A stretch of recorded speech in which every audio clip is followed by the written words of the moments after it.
Un matin comme tant d'autres pour des écoliers thaïlandais. Nous sommes ici dans l'extrême sud du pays, aux prises avec une insurrection depuis 2004. Et les écoles sont souvent prises pour cible. Un professeur a été tué lors d'une attaque d'insurgés, alors des hommes armés veillent, 24 heures sur 24. La nuit, il y a des soldats et des gardes.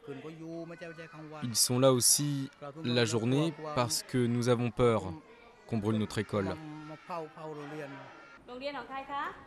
Les professeurs dans les écoles non religieuses sont une des principales cibles des insurgés du Sud musulman, parce qu'ils sont vus comme des soldats de l'État essayant d'imposer le bouddhisme dans le Sud. Plus de 130 d'entre eux ont été tués, alors certains enseignants ne sortent pas sans armes.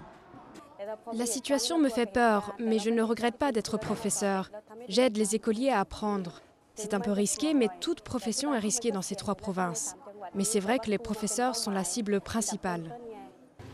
Les 30 000 soldats thaïlandais déployés dans la région sont incapables d'empêcher les attaques d'insurgés quasi quotidiennes.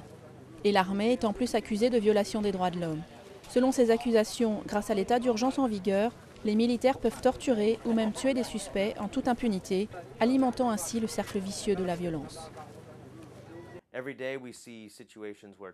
Tous les jours, nous observons des situations où les professeurs sont tués, où les récolteurs de caoutchouc, où n'importe qui devient la cible d'un camp ou de l'autre.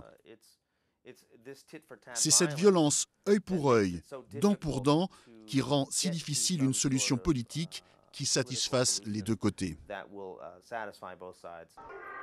Sans solution en vue, les enfants continueront de grandir, entourés d'armes et de violences. Avec 1 à 2 morts par jour, ce conflit oublié fait rarement la une de la presse internationale, mais plus de 4 400 personnes ont été tuées depuis 7 ans.